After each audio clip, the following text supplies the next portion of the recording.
Hey, hunting family, you are tuning into the Tracks and Tackle podcast, brought to you by Menser Outdoors.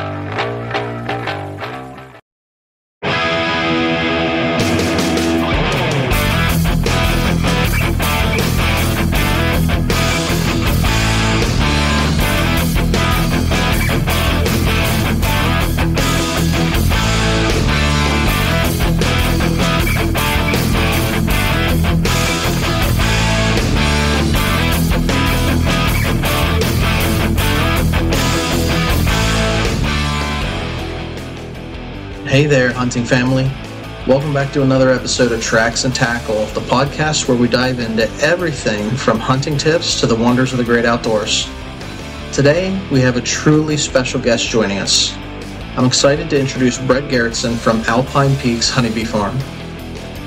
Bret and I go way back. We grew up hunting together and shared countless adventures in the great outdoors. And not only is Bret passionate outdoorsman, he's also been a hunting guide with experience harvesting anything from elk to bears and everything in between. Today, Bret is here to share his expertise on the incredible benefits of bees to nature, as well as to reminisce about some of our shared hunting experiences and adventure. So sit back, relax, get ready for an episode that's buzzing with excitement. Let's dive into the world of bees and hunting tales with Bret Garretson.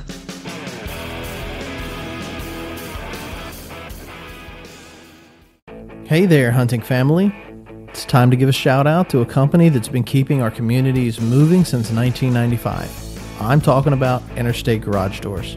For nearly 3 decades, Interstate Garage Doors has been the go-to choice for comprehensive garage door services in South Central PA, as well as the surrounding Hagerstown, Maryland, and Martinsburg, West Virginia areas. And get this, they're not just any company.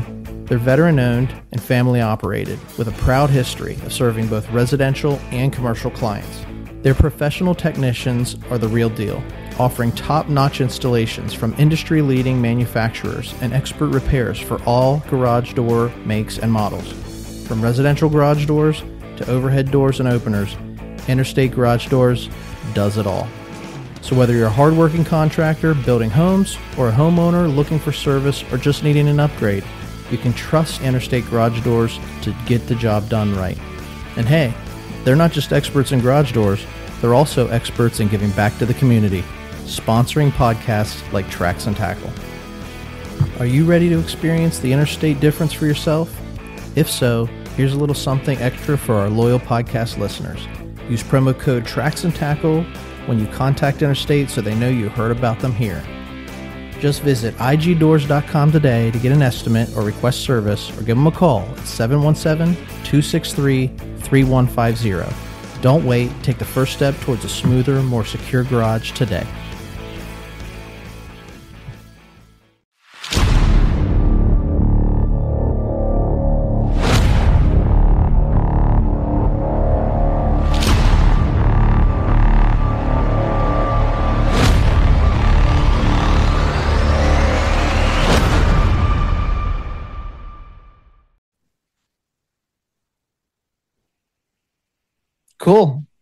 Cool. So we got the gang all here.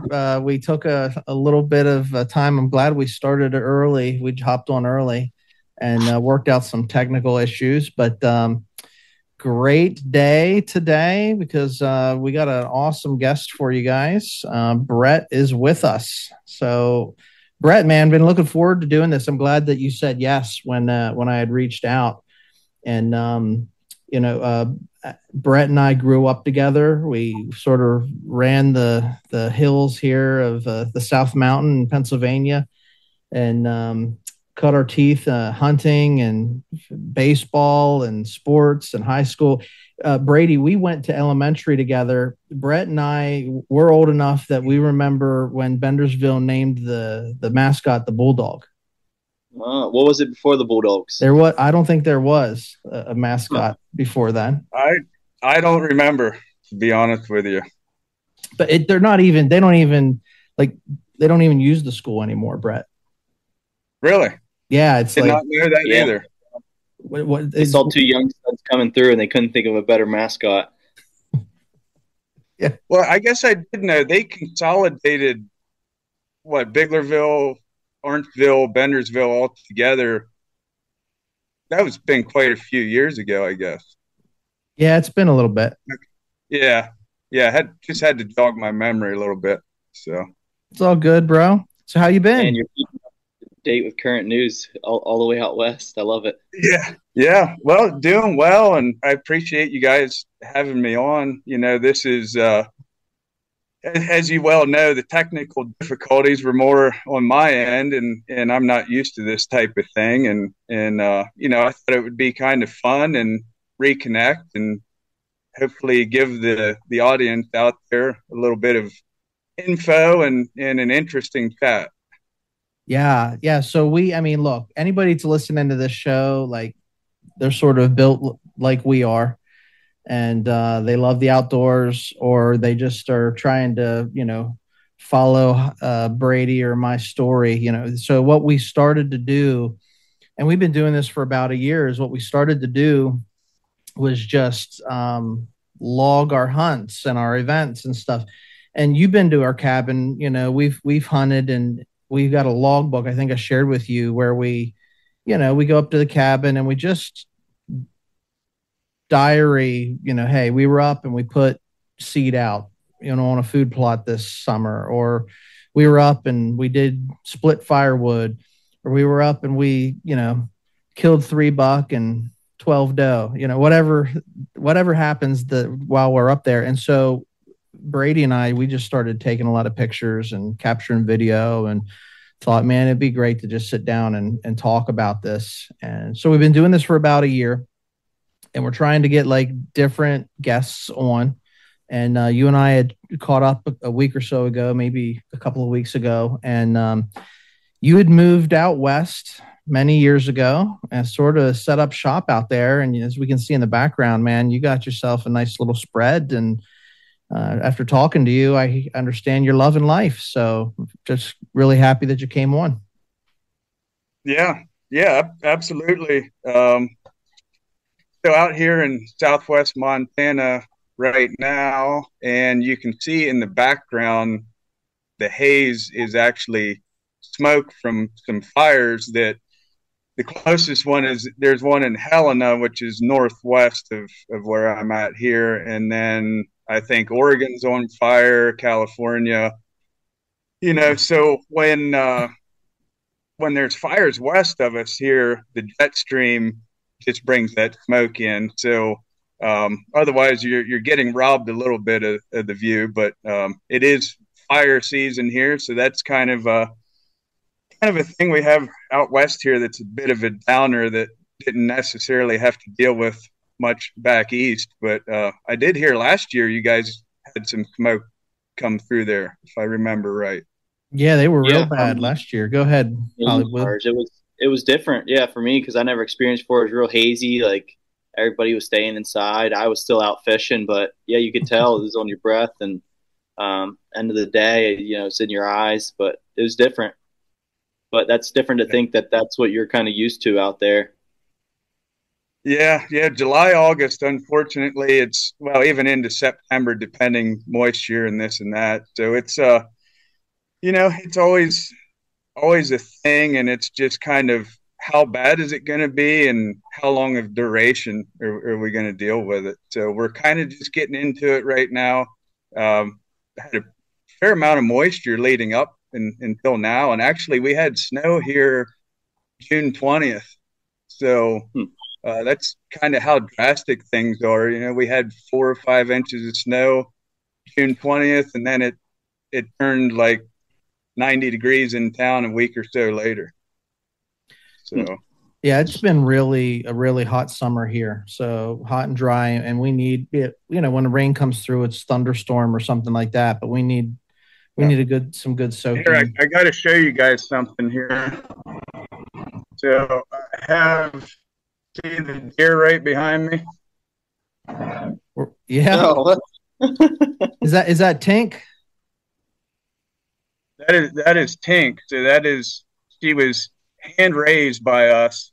And I guess long story short, our dogs, sorry, I got flies are kind of bad at the moment, but our dogs one night, I usually put them in at night just so they're not chasing bears all night or getting Right. into stuff. And I come out to put them away one evening, and I hear this terrible like bawling sound. And at that point in time, we had a bunch of goats, and we had just gotten them. So I thought, oh no, it didn't take very long. The dog's got a goat. So see in the moonlight, one of them comes running across the yard out here with something hanging out of its mouth. Well, that was Pink, and so I got her away from the dog, and she wasn't in terrible shape, but they'd kind of, carried her around like a chew toy.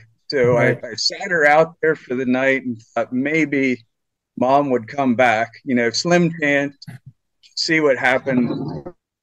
And we brought her in the house and bottle fed her, and then she lived with the goats for about a year out in a fenced area here. And then one day she jumped out, and now she is a free range, just a normal free range deer. She's got 2 fawns right now as well, but she chooses when to bring them around, when not to. So usually early morning, late evening, she brings them in. So, but yeah, that's the story there. So I'm glad she popped by and you guys got to see that. Well, I was going to ask because I was checking out the website and I saw a picture of all the goats with this deer named Tink in the background. So I'm glad you got to it before I did, because I was going to ask you about Tink. Yeah, I wasn't even paying attention. I heard her snort and then, kind of turned around. So she spends some time out here. She'll, sometimes we won't see her for a day or so, but here lately she's been here every day. And again, third group of fawns that she's had. So it's interesting to see that how productive one doe can be, right, and what a difference, like in your deer herd or what have you, how those does can increase the population. Oh yeah, big, and it's been very fascinating. I mean, I've learned quite a bit about deer from just observing her and watching what she eats and just various things like that. So it's been a really cool experience, and I'm kind of glad that it wasn't a buck that came along, because she's pretty safe up here. It's a lot different than PA. We don't really.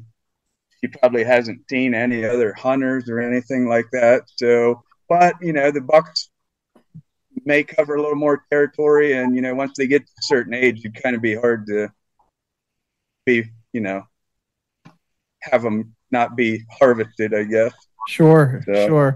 Anyhow, I didn't mean to get off topic, but no, it's all good, man. It's a great segue, and we'll rabbit trail as we go, man. So, I mean, for us, this is a good introduction to any of our listeners to who you are and how we know each other. And we don't really have an agenda for the call today or the show, but essentially, I'd like to give you an opportunity to talk about the bee farm and what you're doing out there, and then, the benefits of that to nature. But then, we can spend a little bit of time talking hunting and, how combining passions, everything sort of nature and outdoors, there's this weaving of a thread, where everything feeds one another, just like as you're talking about that doe who is on the property and you sort of watched her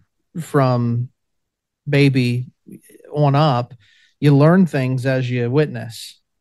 And, that's what we're always doing. We're trying to learn. So one of the things we to say is there's always somebody out there that knows more about stuff than what we do. And that's why we bring people on. And, ultimately what I want to do is I got to get Brady. He's got to hear some stories. So this is going to be a great opportunity. I know he already started talking to you about some questions. He's heard me talk about things, but I don't think he believes me on a lot of that stuff. So you can lend some insights on those things. Yeah, for sure. So what kind of stuff have you heard, Brady? Nothing but good things, I'm sure, right? Yeah, of course, man. But yeah, I'm really eager just to dive in, just how you chose to, venture out west and kind of set up your own shop and start your thing there with the bees. And you right now, it looks like you're living my dream. So I'm just eager to hear, you tell your tale on that.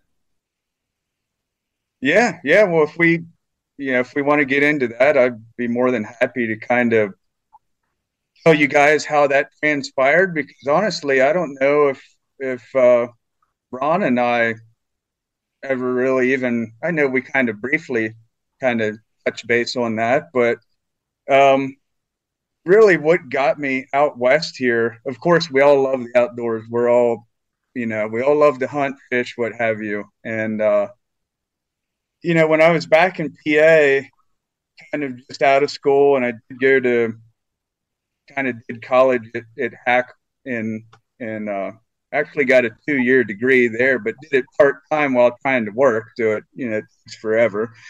And then it was at that point where it's like, well, what do you want to do? And we have a family friend that is an outfitter in central Idaho. And one day I was just like, you know what? I want to get a guide's license and guide hunt. Just boom, there's an epiphany. And I talked to my dad, and I'm like, this is something I would really love to do. Would you mind just kind of connecting me with these guys? Because they were friends of his, and I had never really met them. He had hunted with them, what have you. So get a hold of them, and they're like, yeah, we'll give you a try if you want to come out here, and we'll get you a guide's license as long as you make it through summer. And part of kind of the prerequisite was all summer they do horse camps for kids. And so they bring kids up from Boise, which is in the valley, kind of the city. So they're bringing city kids up to the country, teach them everything about horses, how to ride, how to saddle. They stay in wall tents. You're out there and, in the national forest. So it's really cool setup. And, you survive these kids, you learn how to ride, you learn the land, and we'll get you a guide's license. So I show up, this is like May, and this is 2008. Show up in May, and had ridden a horse once in my life, but I was so young that was kind of, when I had ridden, didn't remember anything about it, or it was, just a trail ride where they sit you on the horse and you follow around. So kind of had to start from scratch with the horses, and made it through the summer, learned everything, learned, of course, the area by riding horses with all these kids and, doing pack trips and this and that. And then September rolls around, and start guiding hunts, of course, archery, and then into rifle that year. And I didn't go back to PA until would have been about November.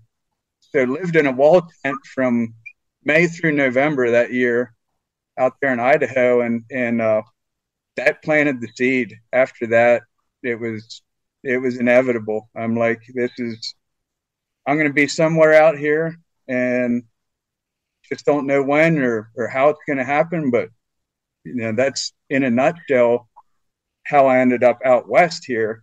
And Montana wasn't, of course, Idaho was the first place on my radar because that's where I was at. I knew the area, loved it there. And then just for various reasons, kind of gravitated, started coming more this way. And then I guess the rest is history. Found the property here, and it checked all the boxes. And fortunately, at that point in time, was able to make it happen. Yeah, I'd imagine like, going out and spending a few months living in, like you say, living in a tent, being out in the national forests. You're either going to love that or you're going to hate it, right? And so, obviously, it sounds like it ticked the box for you. Um, it's an Yeah, interesting story, man. yeah, for sure. I mean, you learn and you hit the nail on the head. I don't think, and you're alone a lot of times, when nobody was there, you're there by yourself. You don't have your family, and you've got a wall, and of course, you got no electricity, no nothing. So you're either going to embrace that or Right. or not. And another thing is when you're alone quite a bit, you learn a lot of things about yourself. And it's and again, I think that's another thing. You're either going to embrace that type of thing or not. Even if you're a big outdoors guy, not everybody is kind of um, together to be by themselves for extended periods of time. Hmm. So it's a good test for yourself. But yeah, I mean, it was awesome. Great folks out there. I still keep in contact and guided for them out there for several years. And actually, it was back there, I guess about 2 years ago, did a week for him in archery, kind of as a not a last minute favor, but somewhat like that. So it was kind of great to be back and the old stomping grounds out there. Yeah, So there's something nostalgic about going back home, when you've been away for a while. yeah, yeah, for sure. So So how did you get into let's touch on the business, because I certainly want to promote your business. So I want to make sure that I get this right. Alpine Peaks. yes, yep. So Alpine have a few different business entities. Alpine Peaks is our retail store, and that's in town Livingston. Uh, so we just started that about, I guess, a little over a year. So last March we opened up. So a little over a year. That's been going well, um, very well actually. And the bee business that we started with is called Alpine Honeybee Farm. So that's kind of what got us started. We used to do a bunch of like uh, kind of farmers market type of things, and it was our Right. side gig for a while. Like I had mentioned to you, we had another business that was kind of taking all of our attention at that point in time, and we started with the bees kind of as a side deal, and then kind of had a career change, sold that other business and opened the retail store here in town, and kind of just expanded upon the bee thing, and it's done well for us, and it's been very enjoyable. Less stress, just and we're in a Livingston is a very touristy town. It's kind of the original jumping off point to go to Yellowstone. All right. So any given day, I talk to people from numerous states across the country, different countries. It's very interesting. And if something interests me and somebody comes in from, say, Tennessee, and I want to know what's happening there or whatever, I just, you have conversation with these folks, and it's amazing the things you can learn just by in somebody's brain or just being interested genuinely in other Yeah. folks and kind of what's happening in their neck of the woods. So it's been fun. Yeah, I'm sure, especially with how disconnected you are from the world in the sense of, how far away you are from everything, and it's good to just touch base and have that human connection, which ultimately the world's kind of drifting away from. So it's awesome that you're able to kind of reconnect with that and embrace it. Yeah, yeah, for sure. And the cool thing is I try to be a like somewhat of an ambassador for Montana here in general and the outdoors, because a lot of these people are coming from city areas, and they come mainly for Yellowstone, of course, but they're interested. They're interested in the wildlife. They want to learn things, and kind of like the podcast here. It's fun when people just show a little interest, and they may be from a different walk of life, but I'm going to show them a little piece of what it's like to be in the country, to maybe open their eyes to things like hunting and the outdoor things that aren't normally associated with city folks, I guess, to put it pretty plainly. Yeah, I follow what you're saying. I mean, you see like what Hollywood does and television and everything, and like they almost like romanticize this, living on the ranch and being outdoors and that sort of thing. But when people like step into that world, there's a lot of work that's involved, and being successful with that outdoor lifestyle, And so when you have people that are, like you said, showing a little bit of interest, you want to educate them and teach them what you know. Like the way I see it, Bret, we all have something that we carry that someone else doesn't know about, And if I can rub up against somebody that can teach me something, or I can show them something, it may be second nature to me because the way I was brought up and the things that I was taught. But there are a lot of people out there that they don't know how to, fix a doorknob or, change a light switch or, just basic stuff that, splitting firewood or handling a chainsaw or whatever it might be. Yeah. There's some of the stuff we take for granted, I think, is just everyday life and what have you. It's been interesting to see the different walks of life come through here, and the fact that simple things like people seeing a deer or like a red-tailed hawk, things that I may see every day, and like having a deer right in my yard here, you kind of take for granted that people come out here and you're like, they're pulled off the side of the road taking a picture of a deer, but that may be the first deer they've seen, as strange as that sounds, or maybe that's something just new and different to them, and it's a big deal. And I think it's cool that they actually care about it, is what I like. They show interest. They're, they may live in the city limits somewhere, but at least they have an interest that there is a different side to this life, other than being so wrapped up in all the all the stuff that goes on these days, and all the, not that I've never been a social media guy. I get it's got great benefit to it, but I think sometimes when people step away from that stuff, they realize that nature is the real world. We fabricated everything else. And that's another thing, going back to Idaho, you kind of become an amateur philosopher.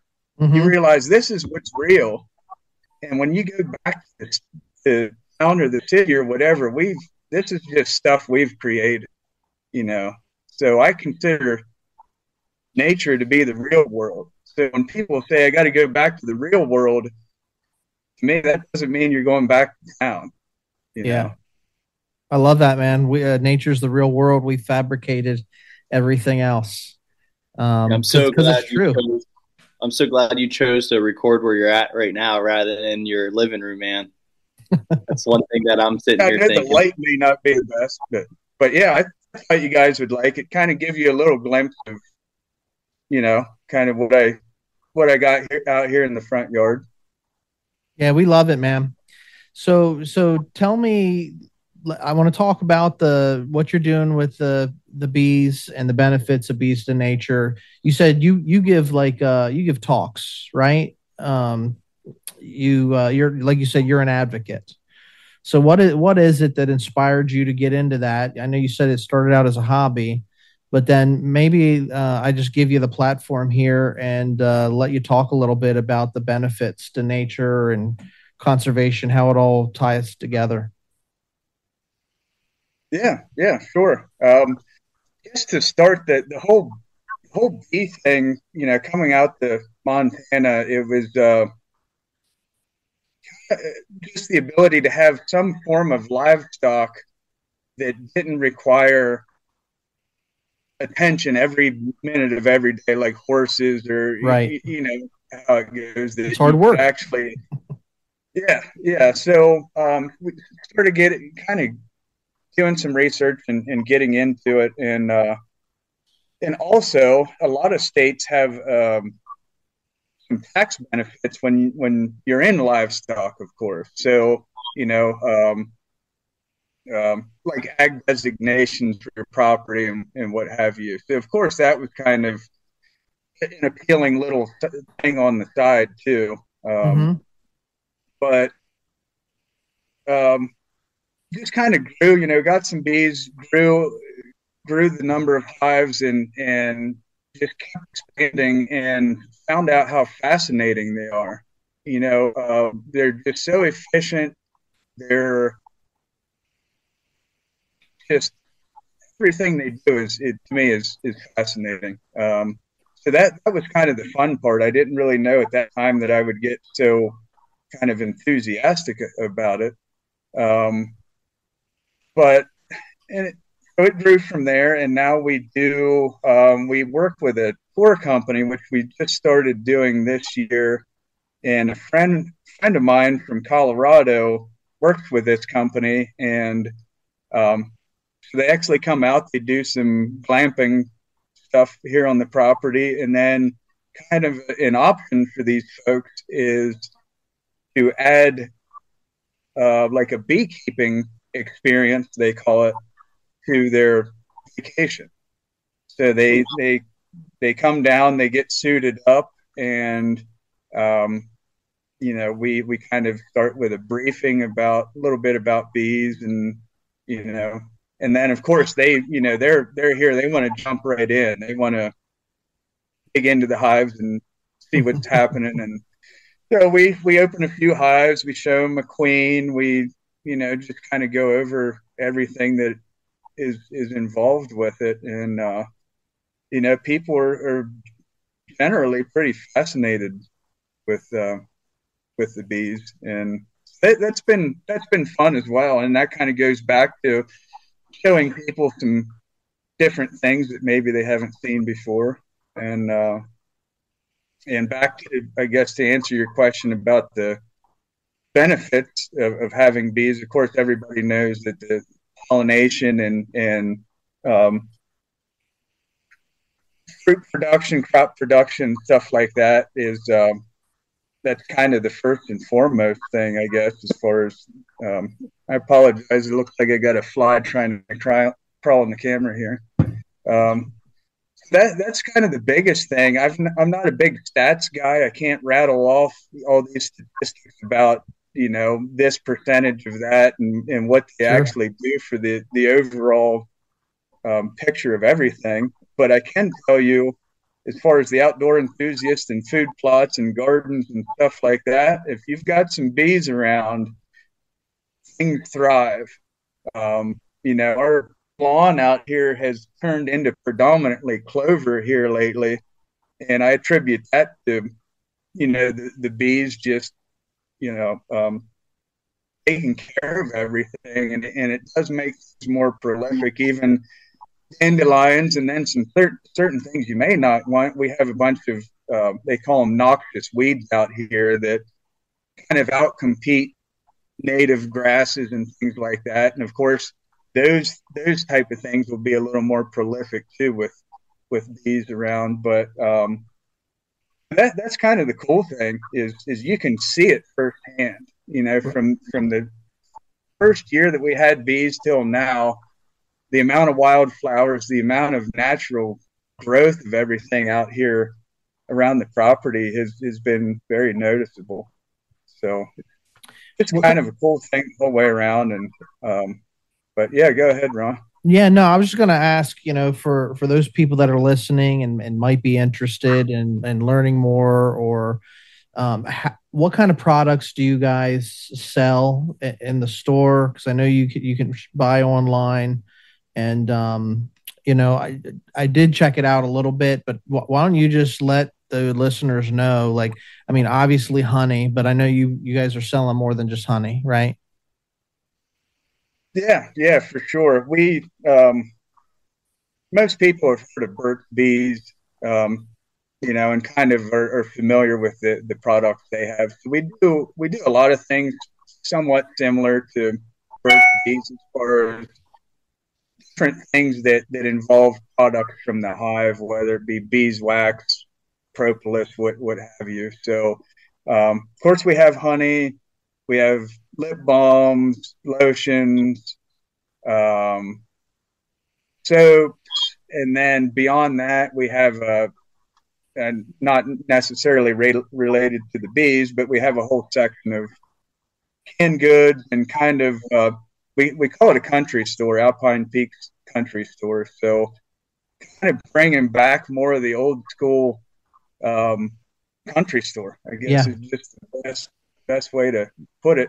We also do spring and fall beekeeping classes for local folks, free of charge. Anybody that's interested, they just jot their name down, and we give them a call when the classes start, and just to help facilitate people that may want to, may or may not want to be involved with bees. They think they want to, and then sometimes when you explain everything to them, and they just want to learn about it. So either way, we welcome everybody, and we sell some beekeeping equipment more just on a local level. We really don't get involved with the shipping part of the equipment.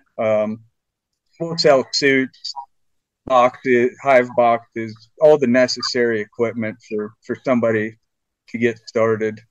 Um, and then beyond that, in the store, we kind of we try to bring in as much local stuff as we can. If we don't make the product, we try to find a local person that does, or within the state of Montana, because it's became very evident when we opened the store that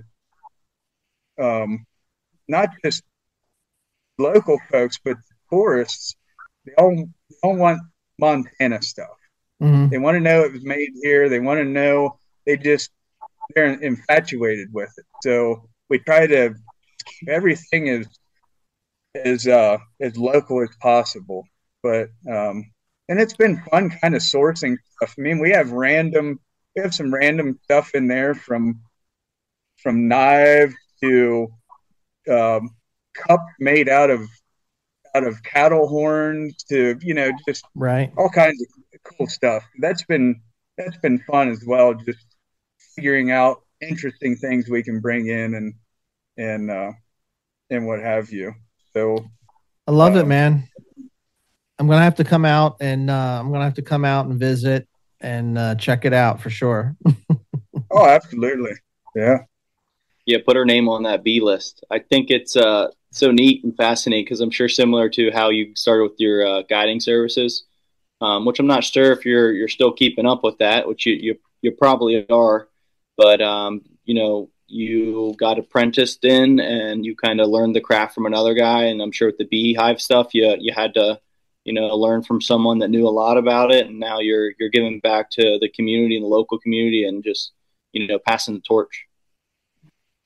yeah, absolutely, and you know, beekeeping has gotten more popular here lately. I think people are more aware of the bees are beneficial, and we would be in pretty bad shape if the bees disappeared. Yeah. As a whole, um, food production, especially, of course. But the fact that more people are getting interested, actually, I read an article, there's been an increase here lately in the number of bees as opposed to, we always hear about how they're decreasing and what have you. But just the fact that more people are interested, and when more people are interested and value or actually see the value of something, they start to care about it a little more in general. True. And I think that's what we've seen here lately. And, you know, a lot of people out here want to just have a hive or two in their backyard. And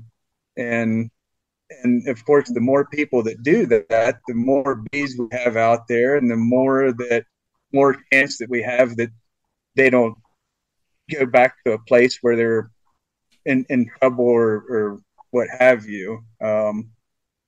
And of course, man has been part of the problem. With bees were fine on their own for the longest time, and then of course man has a way of getting involved, and you know, we think we're doing our best work, and sometimes that's, you know, it's not always the most beneficial for everything out there, and you know, so that kind of led to certain problems that bees didn't have historically, that after we started, you know, keeping them as livestock, we kind of created some of the issues that they've had. Sometimes the best thing to do is just let nature alone. Absolutely. Yeah. You know, and it'll take care of itself. So very cool. I want to talk hunting with you a little bit, but for anybody that wants to check out your online store, where can they find you? Yeah, it's alpinepeaksmt.com. Alpine Peaks MT, like Montana.com. Great, and we'll put the link to that in the chat here at the end of the podcast.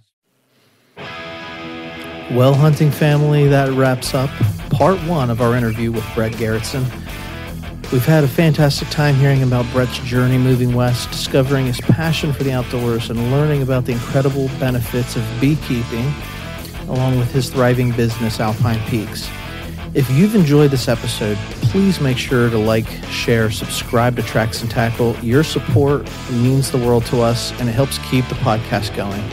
Depending on how you're tuning in, don't forget to rate and review us on your favorite podcast platform, or subscribe to our YouTube channel. If you want to go the extra mile, consider becoming a monthly supporter. Your contributions help bring us more amazing content to you, and as always, you are our hunting family. Lastly, don't forget to check out Bret's business at alpinepeaksmt.com. Whether you're interested in learning more about beekeeping, or you just want to get your hands on some delicious honey and bee products, Alpine Peaks has you covered. Join us next time for part 2, where we're going to dive into wildlife of Montana and share some unforgettable stories from our youth. Till then, keep exploring the great outdoors and stay wild. See you next time, hunting family.